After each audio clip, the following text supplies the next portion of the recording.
Hi folks, my name's Darren and welcome back to another episode of Does It Bass. As a gigging musician, the Line 6 Helix has proven invaluable over the years in terms of finding the right effect for the right job. And what we're going to be looking at today are my personal top 5 effects on the Line 6 Helix for bass. We'll have a quick run through of how I use each one of the effects, as well as how they appear in my signal chain.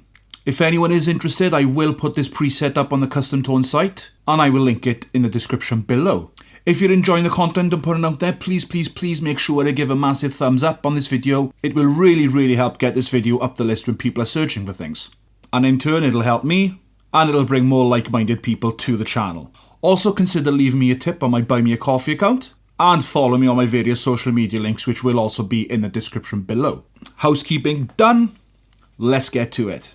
I should start by telling you that with this rundown, I'm not going to be looking at any of the compressors that I like within the Line 6 Helix. Now, even though I do use 2 compressors in my live sound, both for 2 different purposes, compressors are a funny old subject, so I'll probably visit that another time. Plus, I have just found my new favourite compressor, so I think adding the compressors from the Helix in are probably going to be a little bit null and void.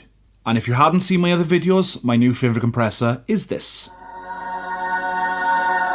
It's the Benz by Fender. I will link it up here for you to see that video if you do so wish, just so you can see how good of a compressor this is. Now, that's not taken away from the compressors within the Line 6 Helix. I do still love them, but it'll be a bit of a moot point at the moment. Now, the first effect we're going to look at is something that is new in my signal chain, but it's just replacing something that was there before. It was brought out in the Helix 3.0 update, and it is the Polycapo. I use the Polycapo as an octave pedal, plain and simple. I use a blend of about 50%, so I've still got the main clean signal coming through, and then I've got the interval set to -12, giving a full octave under. Sometimes they use this with a bit of fuzz or a bit of chorus, depending on the application, whether it be rock or 80s style stuff.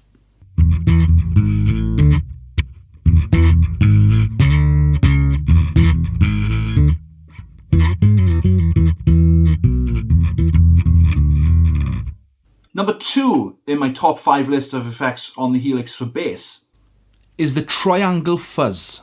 Now, I love this effect in the Line 6 Helix. I love the dirt that it gives. I do tweak it a little bit, again, with the clean blend that I've said about previously. But sometimes when you just need to give your tone a bit of balls for a bit of rock music, or even just general faffing about, then the triangle fuzz is actually my favourite in the Line 6 Helix for that in general anyway. Now, that's not to take away from the other ones within the Line 6 Helix. This one just happens to be my favourite, and it works best for me, what I do with my band.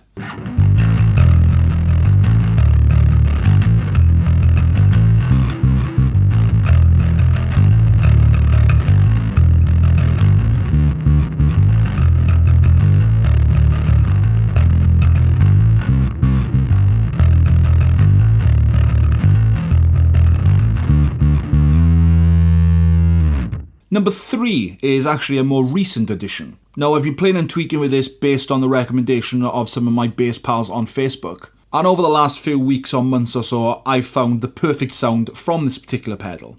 And that pedal is the Obsidian 7000 in the Line 6 Helix. Now, for my overdrive sounds, I did previously use the Stupor OD, or maybe the Top Secret OD. And again, it's got that clean blend under it just to give the low end a bit of boost.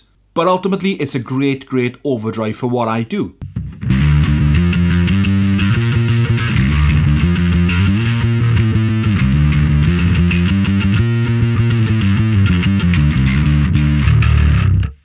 Next up is a pedal that I really could not do without in any situation with the Line 6 Helix. I use it on so much, but it's not actually one of the Helix effects per se. It's actually the Dimension, which is part of the Legacy series within the Line 6 Helix. Now, I believe originally it appeared on the Line 6 MM4 pedal, which was just a unit with 4 buttons and a ton of amazing modulation effects on it. Now, I think it's safe to assume this particular one is based on the Boss Dimension, and I think of it as clicking on the 80s button.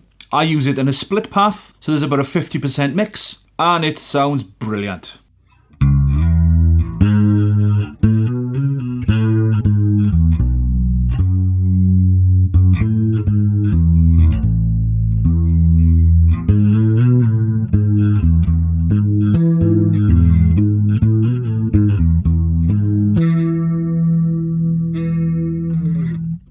And my number 5 effect that I couldn't live without in the Line 6 Helix for my gigging use, or even just playing around, is again not actually something that was built for the Line 6 Helix.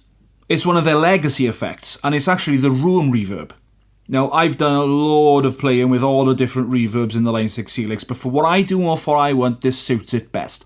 And what I tend to use it for is with a bit of EQ cutting off the top end. I use this to get that sort of slight double bassy sort of sound for my 50s, 60s rock and roll. In one of my other presets, I do use a bit of delay instead of it. But for me, this one just fits the best, and I also use it for the 80s style stuff as well, along with a bit of chorus. As with everything else, it's clean blended, so some of the clean signal is coming through under it. But this one just happens to be my favourite reverb in the entire Helix range. At all. I love it.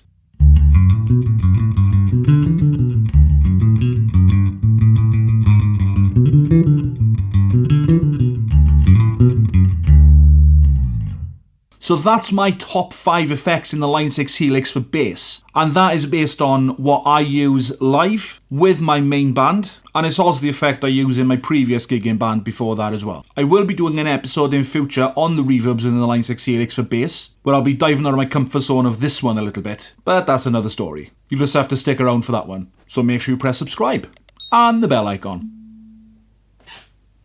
Let me know in the comments section below. Have I missed anything that you would deem essential? Do you disagree with any of my essential effects? Could you recommend any settings that I should change or any other ones that I should use? Let me know in the comments and we'll have a chat. Also, like I said, I will put my main band preset in the Line 6 Helix CustomTone site, which I will link below. Pre-warning, it does have an impulse response in it, so I will be taking that out and blending it back in with a stock cab. But that's it from me this week, guys. Thanks very, very much for sticking around. Next week, I've got something really, really special on the show. Not Line 6 related, but it will be awesome nonetheless. Until next time,